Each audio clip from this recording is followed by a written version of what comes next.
Okay, welcome back, guys, to um, another part of my tutorial. And okay, so this program here shown in the previous chapter, and which I'm still showing on to you, is rather questionable. We we had we had to write several lines of code, compile them, and then execute the resulting program just to obtain a result on this of a simple sentence writing on the screen. It certainly would have been much faster to type the output sentence ourselves. Just it is writing all this bunch of codes just to put some stuff on the screen, so it's just questionable. So, however, programming is not limited only to printing simple text on the screen. In order to go a little further on and to become able to write programs that perform useful tasks that really save us work, we need to introduce the concept of variables. So I'm going to talk about variables. So now let's imagine that I ask you to remember the number 5. Remember the number 5, okay? Remember number 5. Ask you to remember number 5, and then ask you to memorize the number 2. Memorize the number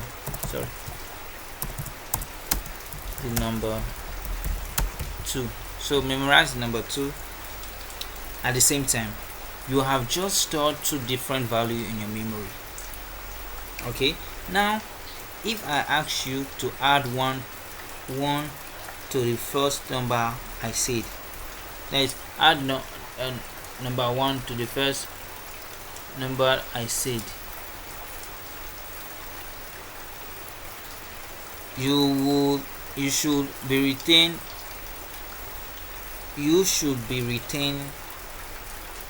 the number 6 and 2 in your memory. Then we could, for example, subtract these values and obtain 4 as result. That is, adding number 1 to number 5 and then subtract 2 from number 6.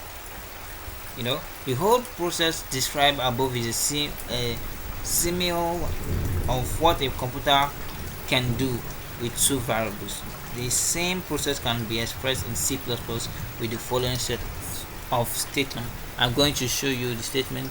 Okay, so so now remember a number 5, then memorize number 2. So now if I tell you to add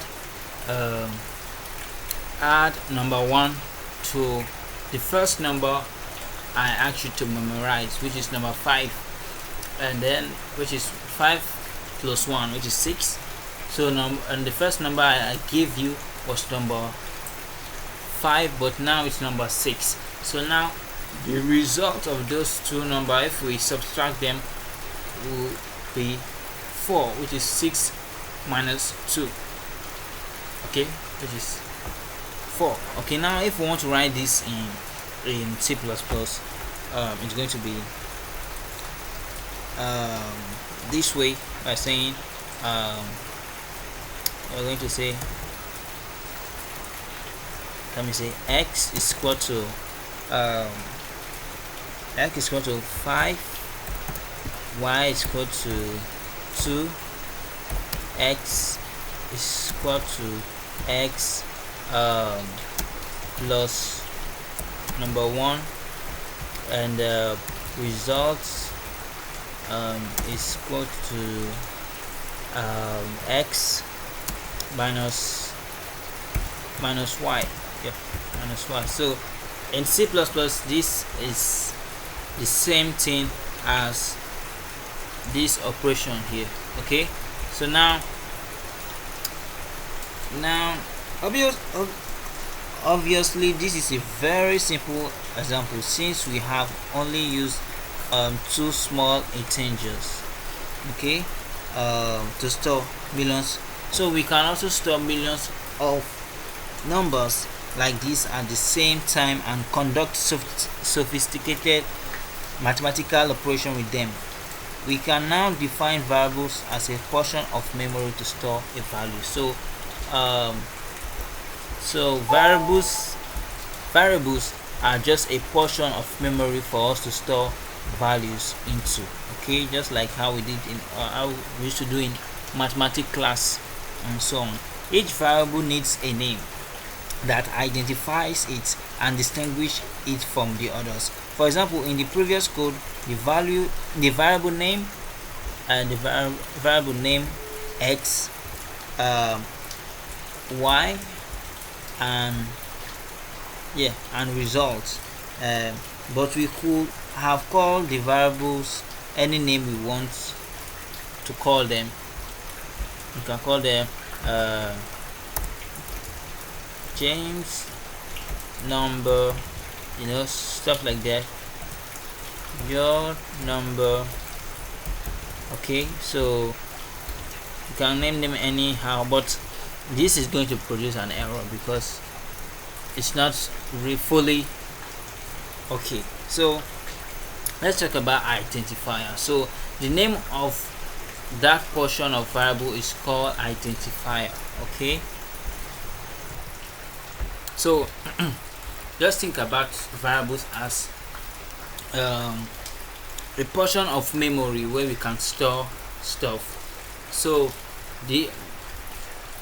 those portions, we name those portions so that we can identify them. So the names of those variables are just like identifiers. Okay, let me give you an example. Like we have many boxes containing stuff. So now we label those boxes with name like your number, James number, and results. So that whenever we want to refer to a box, we will refer to that box with that label on that box. Like go to the James number box, okay, or go to your number box, something like that. Okay, so those name we give to a variable, which is those name we give to a portion of memory, is called identifiers. So in the next tutorial we are going to talk about identifiers more and more. Okay, identifiers. So see me in the next tutorial. Don't forget to subscribe, share, and like my videos. Okay, so this is just a little bit about variables here. Okay, so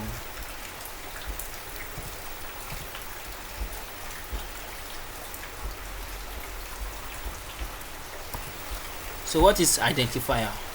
Identifiers.